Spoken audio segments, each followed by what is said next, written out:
¿Qué sucede en el país?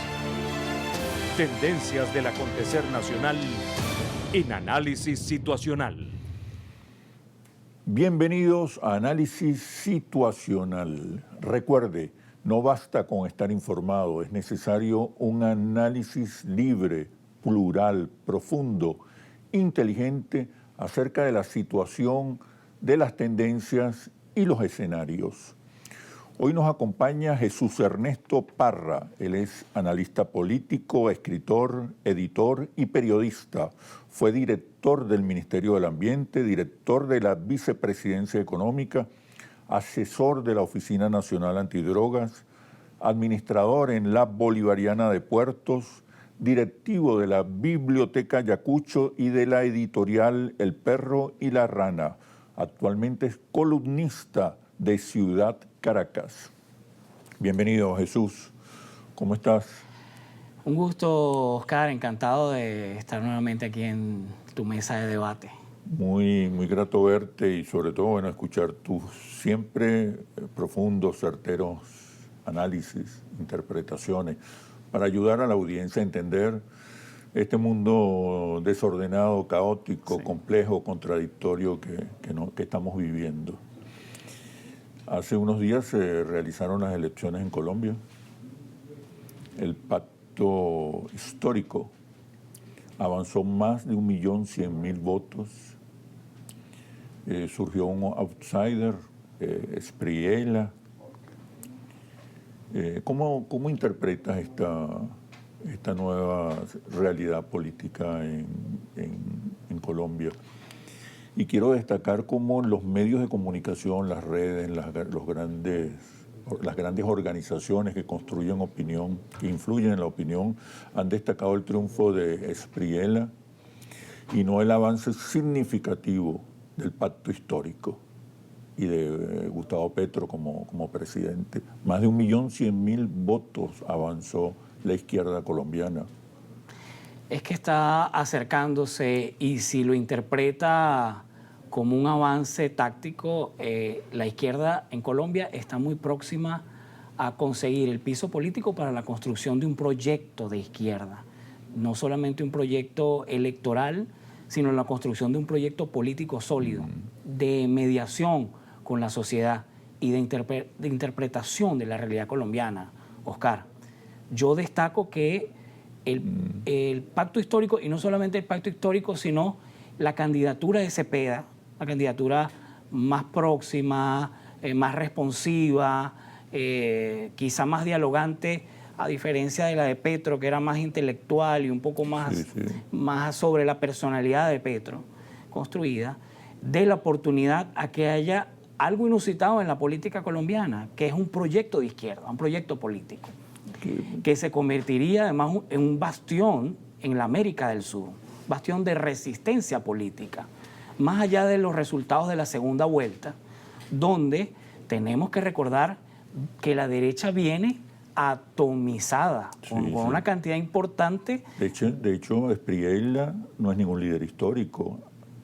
Apenas el año pasado comenzó a darse a conocer. Es el outsider donde lograron ellos nuclear una masa de votos, pero donde hay una gran ausencia a destacar, que es la ausencia de los antiguos y jurásicos partidos políticos colombianos. Liberal y conservador. Que tienden a desaparecer. Totalmente. Lo que hace que las oligarquías colombianas, que desde el virreinato de la Nueva Granada, ostentaban no solo el poder económico, sino también el poder político, tenga que dar un paso atrás y permitir que este personaje de la política, y lo podemos caracterizar en este debate, tome la vocería, fíjate bien, la vocería de lo que sería un gobierno de las derechas en Colombia. ¿De qué manera puede impactar eso a América Latina? El eventual triunfo de la derecha, de la ultraderecha en Colombia. Primero, entender que la candidatura de la Espriella es una candidatura de las redes sociales. Es más, tendríamos nuevamente la repetición de un fenómeno Milei. Muy parecido. Un candidato construido en el relato de la inmediatez de las redes sociales, un candidato sin contraste y sin programa político. Sin partido político. Sin partido político. Sin experiencia. Y además, sobre todo, basado y anclado en la visceralidad del mensaje y en la respuesta que esa visceralidad y, por tanto, sobre radicalización y polarización de ese mensaje tiene en un público que pueda estar mediana o bastante descontento con, en este caso, el gobierno de Petro. O sea, lo hablamos tras cámaras. Del Espriella no es un candidato, no es una opción política, es un mensaje, por cierto, muy bien articulado en las nuevas realidades de redes sociales, pero básicamente es la implantación de una realidad y de un mensaje que genera, por supuesto, esta visceralidad inmediata en esos públicos que adversan, sobre todo, la política de Petro. Yo creo en lo personal que Del Espriella no es un político, es un mensaje, es el más cercano a una especie de cyborg político que a un líder político. Pero ¿cómo interpretar esto que ocurrió en Colombia y que ha ocurrido en otros países de América Latina, incluso en ciudades como Nueva York, donde se imponen no las posiciones ideológicas, o se establecen no solo las posiciones ideológicas, sino estilos, imágenes, discursos, autenticidad, ferocidad en el planteamiento, que estamos frente a una nueva realidad que es menos ideológica y tiene que ver más con las nuevas identidades, las nuevas culturas, el impacto de las redes. ¿Qué crees tú? No, yo sí creo que el transmedia es más ideología todavía. Es la posibilidad de imponer la ideología en el instante. O sea, Donald Trump aparece en X y en su propia red social 1 o 2 veces al día. Y además impone la tendencia. En el fondo es ideología, claro, pero lo que se expresa está como ideologizado para la gente. Sin duda, ya la ideología es parte del paquete y se disfraza en una aparente solución mágica a través de cualquiera de estos mensajes. Es decir, me hablas del alcalde de Nueva York, del Espriella, podemos hablar de Bukele también, que es alguien que maneja muy bien las redes sociales. En cada post, en cada acción comunicacional de redes sociales, ellos plantean una aparente solución a una problemática específica. No hablan jamás de una programática política, sino de una acción comunicacional que tiene un aparente impacto en la realidad. Quiero que profundicemos en todas esas variables y en el nuevo mapa político de América Latina que pareciera estar reconfigurándose o cambiando profundamente. No es alternancia, es, creo, una nueva realidad. Hay un alineamiento de los factores políticos con, nuevamente, los intereses de Washington. Washington entendió en su doctrina de seguridad global e interna que América Latina era prioridad y se ve el peso específico del Departamento de Estado en el accionar político de la región. Pero en estos casos que te menciono, no hay una trayectoria política anterior, no hay un trabajo ideológico, surgen como outsiders gracias al impacto de las redes y a un nuevo estilo, a un nuevo relato, más allá de la sustancia, a un nuevo relato. Es un nuevo relato, pero son formas neocoloniales de la política. Lamento tener que acudir a tesis del materialismo histórico, pero básicamente son figuras neocoloniales que se desprenden de una política medular que es el interés de los Estados Unidos en acomodar políticamente la región. Ahora vienen con un nuevo empaque, con nuevos términos, tecnofascismo, neofascismo, neoderechas. Podemos acomodarnos en el concepto donde más, y unos tienen más matices, ¿no? Unos están más hacia la derecha que otros, pero básicamente todos vienen montados primero en la negación del otro, en la negación del disenso, en una especie de superioridad moral. Todos se ubican, yo soy moralmente superior, el otro es corrupto, el otro es decadente, en cambio yo vengo a limpiar todo y sobre todo en el uso del transmedia como la herramienta ya no incluso de gobierno, sino de aplastamiento de la realidad y de la toma del espectro simbólico como forma de control. Pareciera que estos países de América Latina se repolarizan, pero en otro sentido y otro significado. No es la polarización ideológica que conocimos. No, estaríamos hablando, te voy a hablar del caso que me gusta traer a colación, y es el caso de Javier Milei en la Argentina. Milei se plantea a sí mismo como un liberal de la escuela austríaca.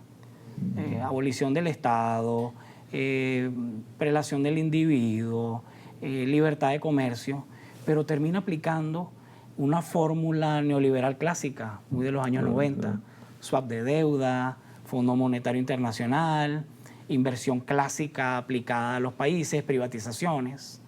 Entonces, por eso es que lamentablemente tenemos que hablar de que son formas neocoloniales. De la Espriella vamos a ver hacia qué tiende a trabajar, pero estamos entendiendo que Colombia tiene severos problemas a los cuales aplicarse. Colombia, sus reservas energéticas de producción de crudo y de gas se acaban en esta década, terminan en esta década. Colombia tiene problemas fiscales que resolver, pero al mismo tiempo tiene problemas a la interna con las juventudes, con los emprendedores que no tienen capacidad para pagar y para innovar en el tema económico. Entonces, estamos ante las mismas crisis de la América Latina, pero como tú bien lo dices, con otros relatos que han dado frutos en la consecución del poder, pero el dilema latinoamericano sigue siendo el mismo.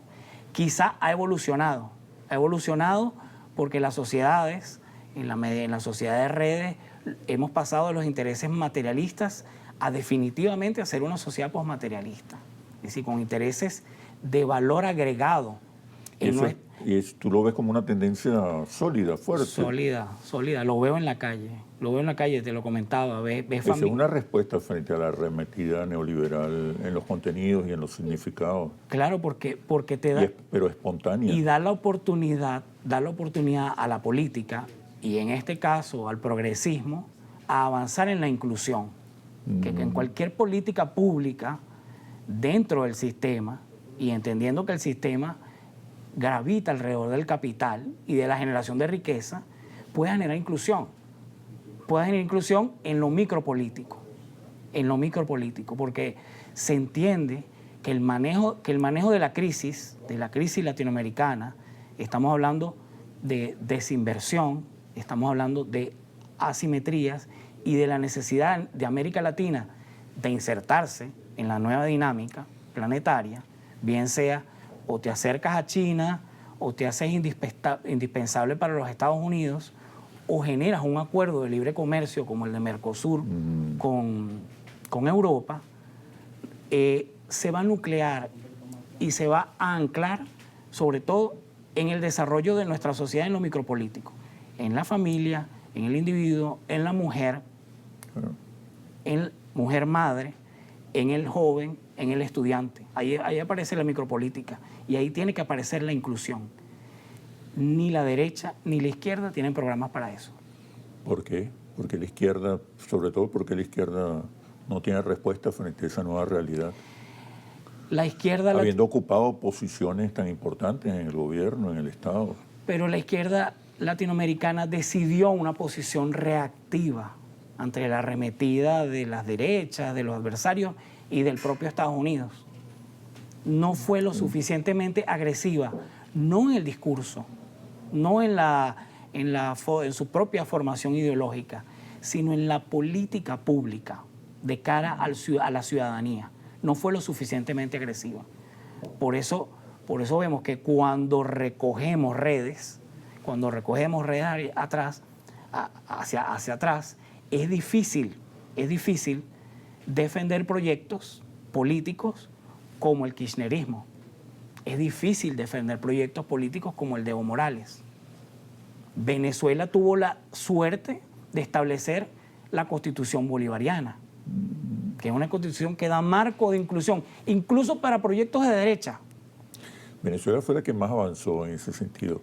Ahora, hay que entender también que la izquierda, cuando gana posiciones de poder en las instituciones, parece que se desvinculara con la calle, con las realidades de la gente, y además queda atrapado en un sistema, en una estructura económica neoliberal. La política, ganan las elecciones, pueden ocupar posiciones importantes en el Estado, pero la política financiera es neoliberal. El esquema de propiedad es neoliberal, el capital está presente. El neoliberalismo ha construido una identidad nacional, una identidad social que la favorece. Entonces, la izquierda no tiene como los recursos, los espacios para avanzar política, ideológicamente. ¿Qué crees tú? ¿Qué está pasando? Vuelvo al caso colombiano y me gusta mirarlo y revisitarlo. Los viejos actores de la política colombiana comienzan a desaparecer. Es decir, ya no hay... Perdieron sintonía. La forma de mediación de esa democracia representativa de los partidos colombianos queda atrás. Y la derecha asume el todo o nada por la consecución del poder. Por eso se montan en el portaaviones de la Espriella. Habría que ver si ese dilema de poder lo pueden resolver en el caso de que ganen las elecciones en una segunda vuelta. Porque esas contradicciones y ese cúmulo de factores que se nuclean alrededor de esa candidatura van a exigir cotos de poder. Y habría que ver si la derecha colombiana puede resolver ese dilema. El bloque histórico, por el contrario, da cada vez más sensación de unidad. Aquel primer gabinete de Petro, con muchas voces y disensos internos, hasta públicos, empieza a diluirse a favor de una visión única de país, sui generis para el hecho colombiano, donde hay un país de inclusión de lo que, de hecho, de los sectores de la sociedad que son castas establecidas. Claro, sí. Recuerdan que en Colombia eres estrato 1, 2, de los estratos más aporreados de la sociedad, están no solamente representados en la candidatura de Cepeda, sino que tienen un proyecto político. Eso es muy interesante porque te da otro matiz de lo que puede abrirse en el espectro de la América del Sur. Para las derechas, por lo menos en el caso colombiano, hay cambios significativos. Va a gobernar un hijo, quizás un hijo desconocido de las derechas tradicionales, pero que se mantiene bajo el mismo esquema. Ahora, la izquierda también se somete al mismo esquema. Es como imposible transformar esas realidades porque está en manos de los poderosos, la política financiera. ¿Por qué la izquierda ha fracasado? ¿Porque no ha podido avanzar o porque olvidó la calle? Desde donde se deciden las transformaciones más importantes.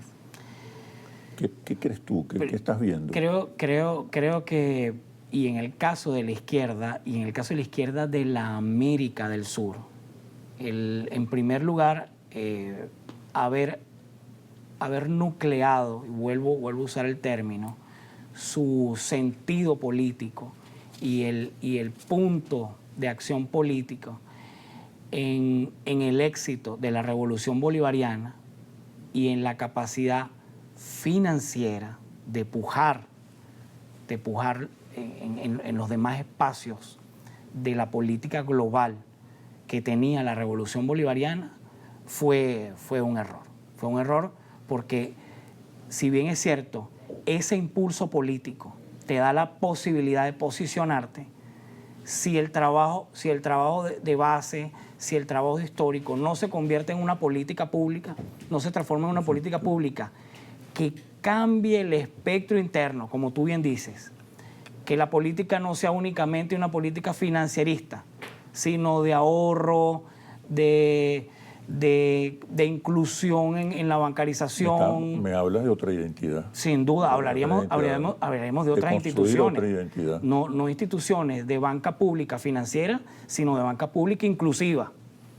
Y de hecho, de instituciones de corresponsalías no bancarias. Si hubiéramos avanzado en ese espectro en la América del Sur, sería otra la historia, quizá. Haber entendido el proyecto político de la izquierda no como un nacionalismo reformador, posiblemente, sino como una izquierda que interpretara las instituciones como entes susceptibles para el cambio, no como un ente externo a nosotros. En la izquierda, y voy a hablar como alguien que se encuentra en ese espectro político, solemos entender el dinero, el mercado, las instituciones como entes que están fuera de nosotros. Esa es una vieja tara de la izquierda que debe ser superada. Si estamos en el poder, es para transformar esas instituciones y volcarlas en relación al proyecto político de inclusión y construcción social. Con este panorama, ¿es posible avanzar en un proceso de cambios sociales, de cambios económicos, sin el concurso de las burguesías, del capital? Y estoy pensando en China. ¿Se puede avanzar en contra de estas fuerzas o hay que sumar estas fuerzas en un nuevo proceso hegemónico que le otorgue dirección a toda la sociedad? Bueno, fíjate que los traductores de Marx te dan una idea del debate, ¿no? Hablaban que el capitalismo tiene que ser superado o atravesado. Ya nada más allí tienes una de las respuestas. Es decir, o te pasas la etapa capitalista o la transitas desde tu coherencia política. Creo que el caso chino te da algunas ideas, siendo yo haciendo la acotación de que el sistema de libertades individuales lo podemos discutir, pero el caso chino es un tránsito dentro del capitalismo a un modelo social de inclusión que pasaste a una sociedad que estaba en la Edad Media a una sociedad de éxito y de individuos ganados a la idea de la construcción de una sociedad donde hay un sistema de derechos, pero al mismo tiempo donde el individuo tiene de verdad bastantes, si no oportunidades de crecimiento, como vendía el capitalismo clásico del principio del siglo XX, unas posibilidades de resolución de problemáticas materialistas para construirse a sí mismo en el universo posmaterialista. Es decir, el chino pasó de ser el ciudadano chino, el individuo chino, de un hombre que trabaja o una mujer que trabaja los 3 turnos y que si le das la oportunidad de trabajar un domingo, te toma el trabajo el domingo. Bueno, ya estás trabajando el lunes a domingo. Pero además sabe que con eso paga la universidad de su hijo, quiere que su hijo sea el mejor en su clase para que su hijo sea gerente de esa empresa. Pero dentro de todo, el Estado chino te garantiza un sistema de seguridad social y de cobertura para la familia, para el individuo, que dista mucho del sistema capitalista clásico. Esas son formas de transitivas que también hay que considerarlas. Hay que considerarlas en el espectro de la izquierda y de la construcción de cualquier proyecto político en ese sentido. En todo caso, es la identidad nacional popular, la identidad social, el campo de batalla fundamental fuera o dentro del gobierno para la izquierda. Pero es que, pero además, siendo gobierno, muy por el contrario, hay que ser más proidentitario posible. Y fíjate que la primera vez que estuvimos en este espacio lo discutimos, Oscar, hace 10 años.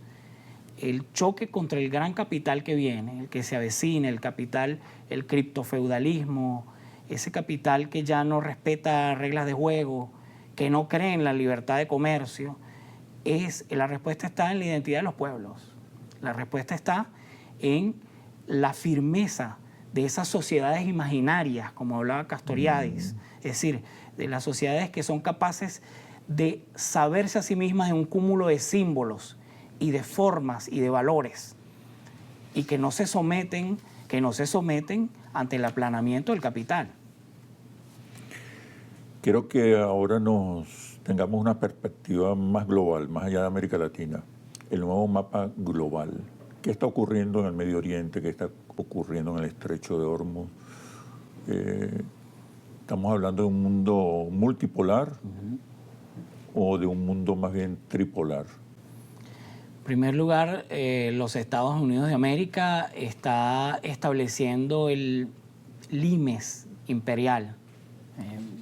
La metáfora del muro de Adriano de la Roma imperial se repite en este caso. Vemos el mapa de conflicto y la línea imaginaria que nos dan los conflictos del planeta y vemos los límites del imperio. Ucrania, Líbano, Hormuz, Pakistán, nos marcan el mapa de influencia de los Estados Unidos de América, militar, económica, monetaria y tecnológicamente.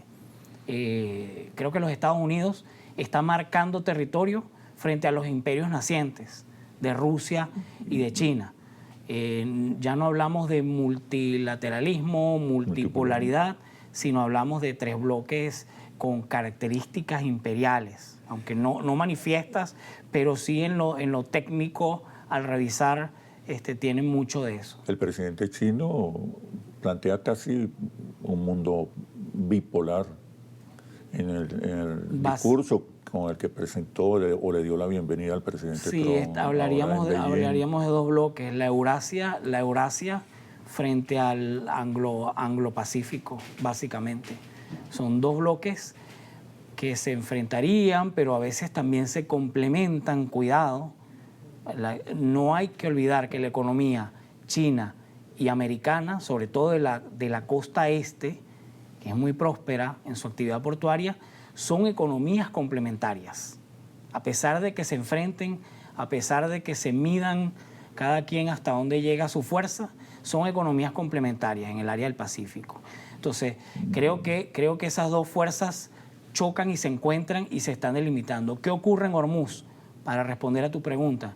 En Hormuz, en primer lugar, vamos a ver lo siguiente: una infraestructura clave, no en su mayoría de la capacidad instalada, sino en capacidad de refinación, capacidad de agenciamiento portuario y capacidad de transporte severamente impactada.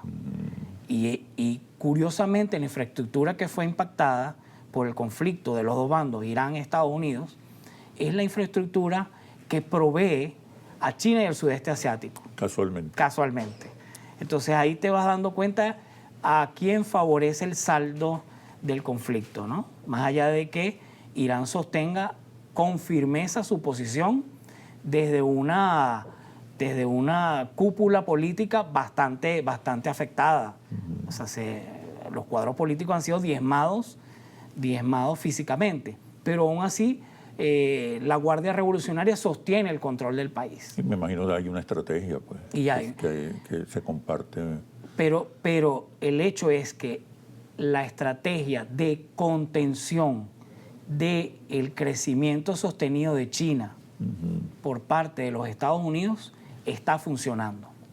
¿Podríamos interpretar todo lo que está ocurriendo allá en el Medio Oriente como el campo de batalla donde se decide el mundo bipolar? Sin duda, y además los vehículos con que ese mundo bipolar va a establecer sus reglas.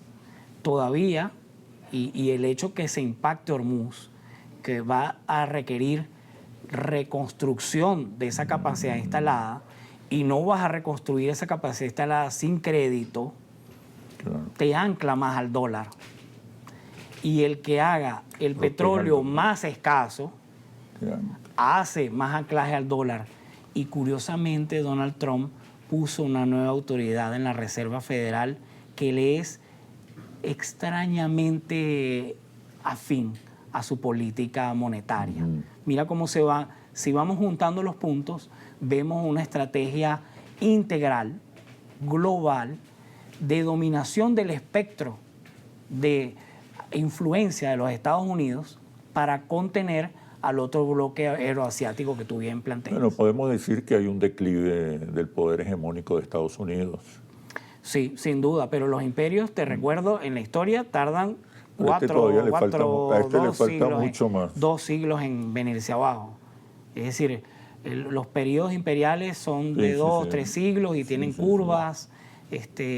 A veces escucho compañeros y camaradas hablar de inminente caída. Los procesos históricos son un poco más largos. Yo recuerdo desde el liceo estoy escuchando hablar de la crisis del capitalismo y su inminente desintegración. Es una subestimación del capitalismo en su capacidad de mutar. De hecho, el capitalismo per se es crísico y se aprovecha de las crisis para evadir reglas, para deshacerse de actores y seguir imponiéndose. Ese neofascismo del que estamos hablando, esa neoizquierda, es el capitalismo rehaciéndose. También. Y huyendo hacia adelante y ganando posiciones no solamente frente a la izquierda, sino a reglas normales de la política, de los valores, de no mentir, de no atacar al otro, y de hecho, de respetar las reglas del juego. El neofascismo, la neopolítica, la ciberpolítica, ya se saltó todos esos acuerdos. Quisiera que hablamos en el próximo segmento de 2 temas fundamentales. El rol de América Latina y particularmente de Venezuela por sus extraordinarias reservas energéticas y de la reciente encíclica del Papa sobre la inteligencia artificial. Y Venezuela, que juega un papel clave. América Latina y Venezuela fundamentalmente. Traigo una reciente lectura que está muy fresca. En el diario Ciudad Valencia aparece un artículo muy agudo del doctor Pedro Telles. El doctor Pedro Telles dice que Venezuela reúne las 3 condiciones que necesita el campo de inversión y de desarrollo de la inteligencia artificial. Venezuela tiene petróleo para la generación de energía. Venezuela tiene agua para las nuevas instalaciones, los grandes servidores de la inteligencia artificial requieren no solo energía, sino ingentes cantidades de agua dulce para mantener las temperaturas en un nivel propio. Es casi como un generador nuclear, generador atómico. Y Venezuela tiene oro y tierras raras. Esa tríada de la inteligencia artificial la tiene Venezuela. Por eso Venezuela es un campo de disputa y además, si vemos los encuentros de Marco Rubio con el Senado, terminan siempre con el tema venezolano como el tema clave de discusión. Porque el nuevo campo, no solamente de disputa, sino posiblemente hasta de guerra global, venga por el control de las inteligencias artificiales. Y que las inteligencias artificiales sean las que dirijan, cuidado, la economía, la política, el accionar militar de los estados. Entonces, los gobiernos, los grupos de poder y los capitales que se posicionen lo más rápido posible en ese espacio son los que van a progresar. Fíjate la presencia, a veces inquietante, a veces interesante, del empresario Peter Thiel en la Argentina. Algunos hablan de que Peter Thiel piensa establecer en la Argentina grandes servidores de inteligencia artificial, convertir a la Argentina en un hub tecnológico. Otros hablan de que Peter Thiel va a dirigir sencillamente la reestructuración de deuda argentina, pero te das cuenta que el capital pasa también en Venezuela con la reciente llegada de los Estados Unidos de la manera violenta en que aparece en nuestra realidad política, que algo está ocurriendo en torno a eso. Y ya comienza a estar claro que América Latina seguirá siendo el patio trasero de Estados Unidos en un área geográfica. Y proveedor de commodities. Y proveedor de commodities. Fundamental. Y también forma parte de la estrategia de contención a China. Sin duda, y ya en este caso, más que de contención, de dispersión de fuerzas tanto chinas como rusas en el espacio. Porque, si bien cierto, China dio un paso muy interesante en la inversión portuaria en el Perú, venía también una inversión importante en la Argentina, el control estratégico y militar de los Estados Unidos dispersa cualquiera de esas iniciativas. Pero no te extrañe, Oscar, y aquí ya hago un poco de interpretación libre, que eso haya sido acordado entre potencias también. El que cada quien disperse fuerza. Ya arrancó el nuevo reparto. Es un hecho. Yo lo sostengo y no es baladí. Sí. Entramos en un nuevo periodo histórico, de hecho. Quien controla la inteligencia artificial está controlando ¿qué? ¿Por qué es tan importante inteligencia artificial en los nuevos esquemas hegemónicos? La inteligencia artificial no solo controla el día a día, sino que recuerda que el Big Data te da la posibilidad de anticipar escenarios, de anticipar acciones.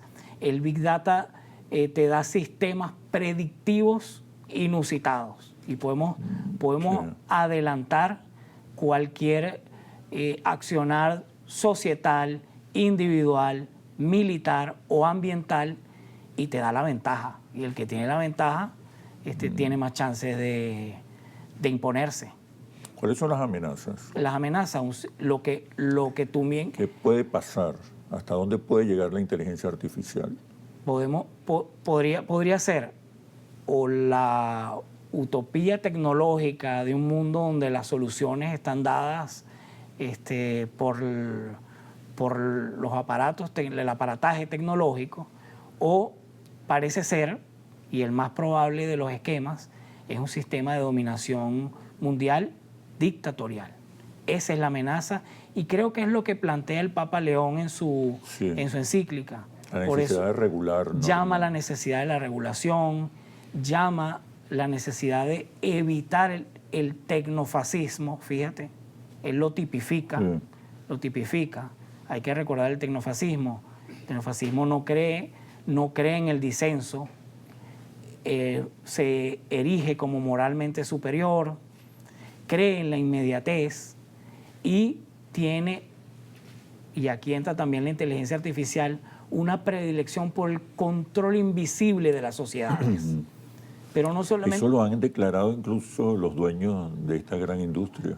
Y lo manifiestan. Y fíjate que han ido hasta juicio en Estados Unidos por el uso abusivo de la data de los usuarios. Ese mecanismo de control está galopando. La sociedad entera tiene que responder, más allá de las posturas políticas. O sea, si no nos damos la oportunidad de responder ahora, vamos a una sociedad de control orwelliana, Oscar. El lenguaje, las percepciones, ¿cómo quedan en este nuevo esquema hegemónico basado en la inteligencia artificial? Es un enorme reto. Es un enorme reto primero para el individuo. Para el individuo saber distinguir de lo holográfico a lo real. Y son campos que cada vez van a ser más difícil de entender sus límites. O sea, va a llegar un momento en que la propia inteligencia artificial va a imitar la realidad a tal sentido que la va a suplantar. Y ahí está, volvemos, la fortaleza de los valores y las sociedades de entenderse, de distinguir imaginación de representación. Estamos hablando casi de ciencia ficción, de un campo de ciencia ficción. Donde está el peligro la existencia humana, la existencia nuestra como seres humanos. Como Homo sapiens, de hecho. Exacto. Me comentaba un experto en marketing, en culturas corporativas, me daba esta conclusión que la repito en cada oportunidad que tengo. En un mundo hiperdigitalizado como el que estamos viviendo, lo humano será fundamental. Trabajar lo humano será la gran herramienta para enfrentar la amenaza. Definitivamente. Y se puede hacer, se puede disputar dentro del propio ecosistema de redes sociales.